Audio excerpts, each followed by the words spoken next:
नमस्कार दोस्तों, मैं हूं न्यूट्रिशन गुरु संजीव पांडे और आप देख रहे हैं हेल्थ खजाना। दोस्तों, आज हम सेहत के बारे में कुछ ऐसी बातें करने जा रहे हैं जिनका अक्सर आम जिंदगी में लोगों से पाला नहीं पड़ता। स्वास्थ्य एक ऐसा विषय है जिसको लेकर इंसान हमेशा से अपने शुरुआती जिंदगी में, शुरुआती सालों में ओवर कॉन्फिडेंट रहा है, और जबकि पोषण एक ऐसा विषय है जो इंसान के लिए कभी भी पर्याप्त नहीं हुआ।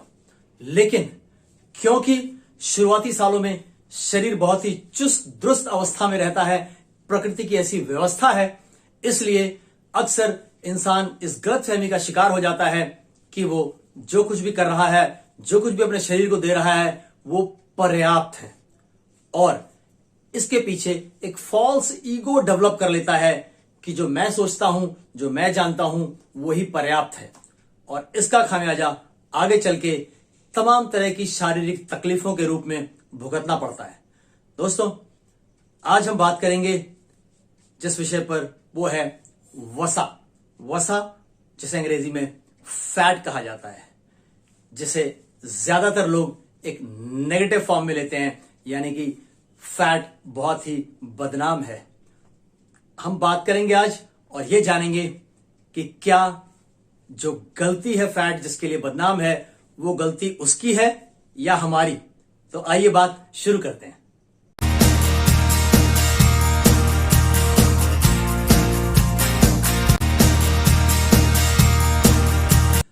दोस्तों, हमारे शरीर को बहुत सारे न्यूट्रिएंट्स की जरूरत होती है, जैसा आप जानते हैं। Protein, vitamin, minerals, carbohydrate, fibre, और एक है फैट यानी वसा।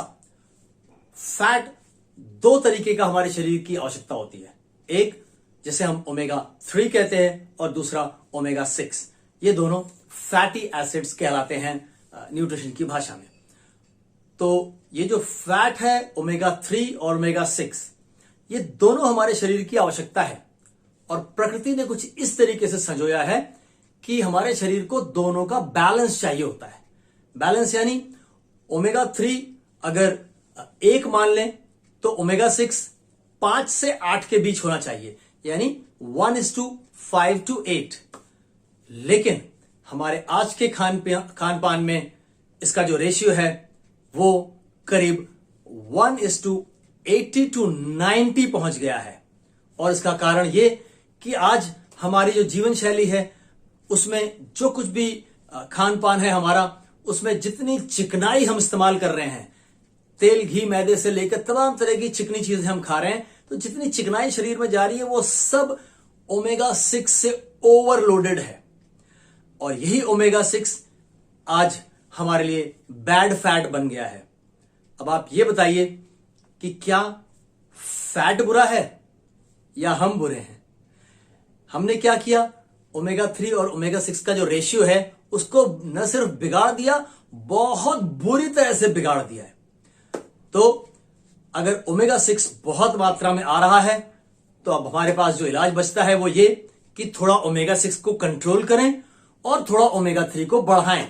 और अगर आप ओमेगा 3 को बढ़ाते हैं तो बहुत सारे लोग यह सवाल पूछते हैं कि ओमेगा 3 से क्या फायदे होते हैं, इसका क्या रोल है। दोस्तों, किसी भी न्यूट्रिएंट का कोई ऐसा एक रोल नहीं है जो बता दिया जाए कि विटामिन ए ये करता है बस, या प्रोटीन ये करता है बस। इसी तरीके से ओमेगा 3 के भी ढेरों फायदे हैं। तो आज हम बिल्कुल टू द पॉइंट बात करेंगे कि ये किसके किसके लिए लाभदायक है।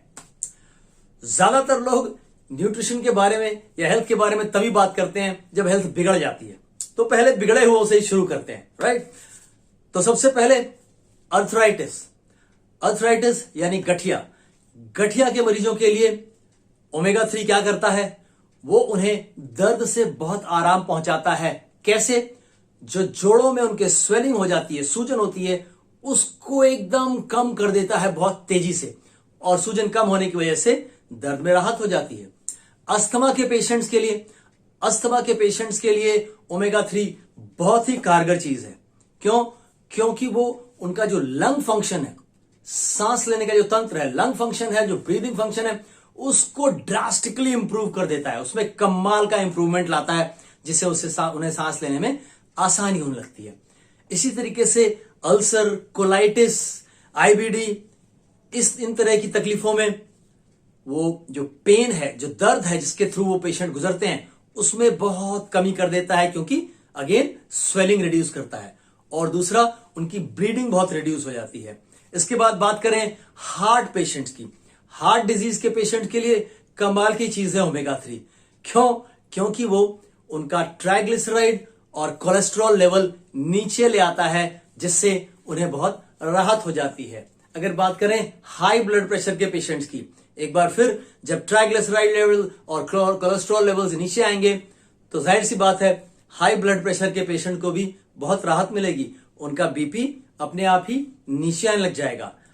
इसके बाद कैंसर की बात करें, ओमेगा 3 फैटी एसिड कैंसर के जो सेल्स की ग्रोथ होती है उसको रिटार्ड कर देता है, उसको स्लो डाउन कर देता है, धीमे कर देता है, और अगर बहुत अर्ली स्टेज में है और अच्छी मात्रा में दिया तो उनको रोकने में भी कारगर सिद्ध होता है। Then comes diabetes. Yes, ABCD, cancer के बाद डायबिटीज। डायबिटीज के पेशेंट्स के लिए भी omega 3 is a good news. Why?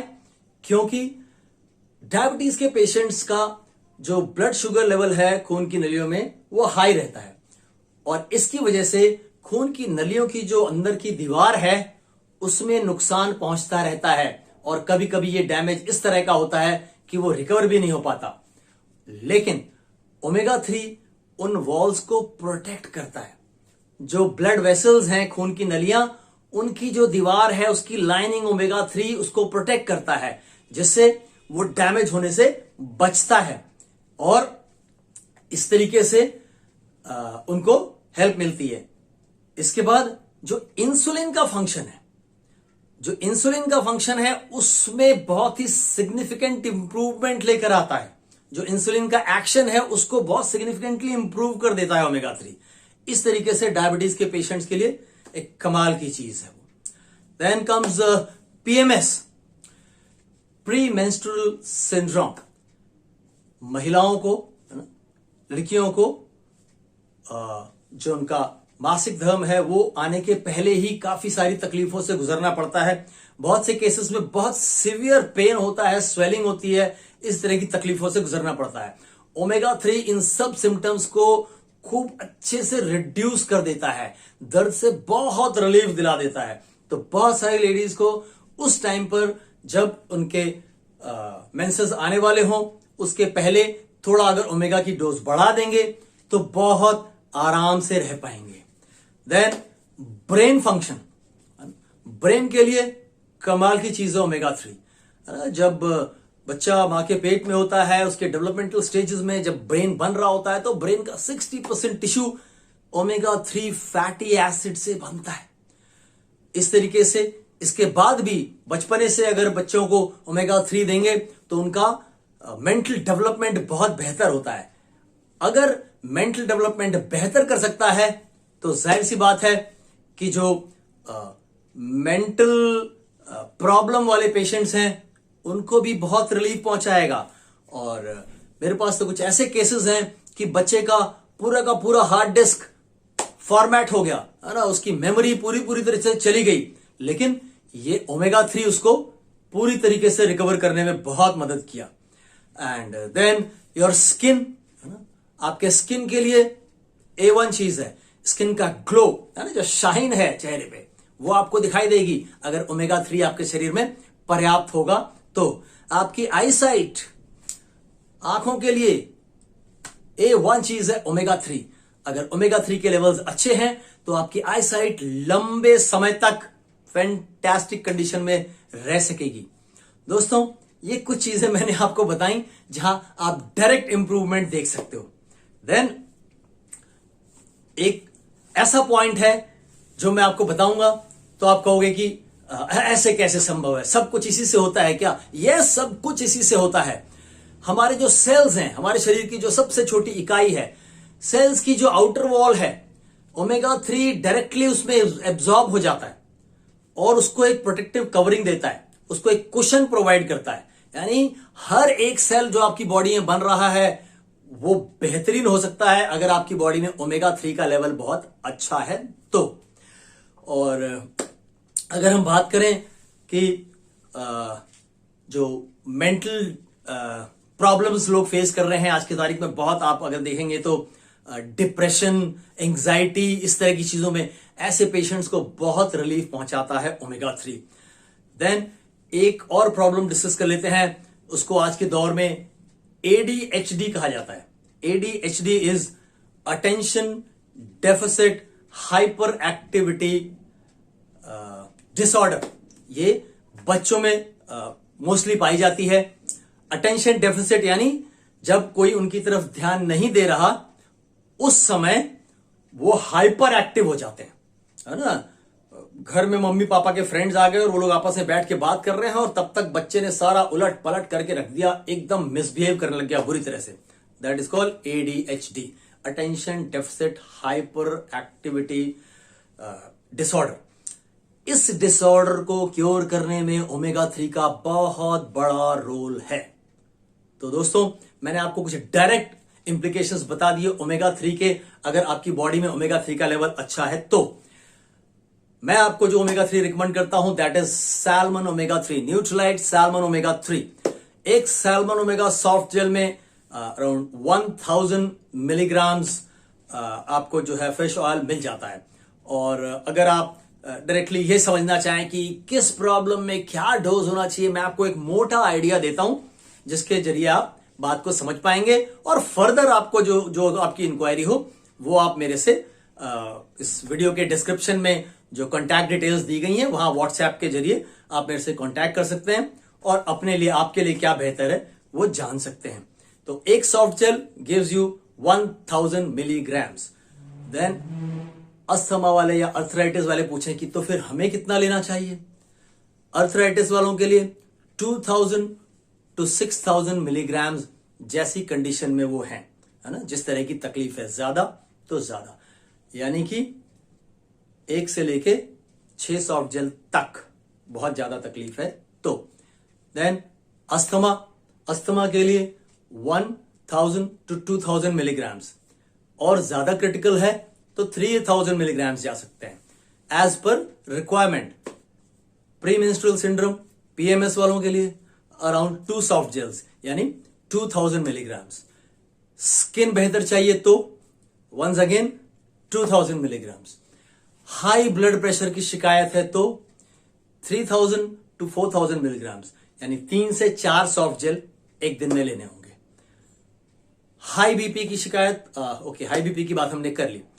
Now ये जो हमारा जो शरीर है, जो बॉडी है, उसके पास ओमेगा 3 को बिल्कुल एफर्टलेसली एब्जॉर्ब कर लेने की क्षमता होती है।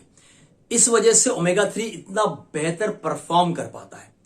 अच्छा हाँ, डायबिटीज वाले सोच रहे होंगे कि हमारे बारे में तो बताया नहीं। डायबिटीज में 2000 से 3000 मिलीग्राम एक्यूट केस है तो 4000 मिलीग्राम तक जा सकते हैं, राइट। तो इस तरीके से डिफरेंट प्रॉब्लम्स में ये आपको बहुत हेल्प करने वाला है। So make sure you add Nutrilite salmon omega 3 to your diet. तो दोस्तों, ओमेगा 3 का लेवल अप रखिए, ओमेगा 6 को थोड़ा कंट्रोल करिए, तला भुना थोड़ा कंट्रोल करिए और आप देखेंगे कि आपकी सेहत में ड्रास्टिक इंप्रूवमेंट होगा।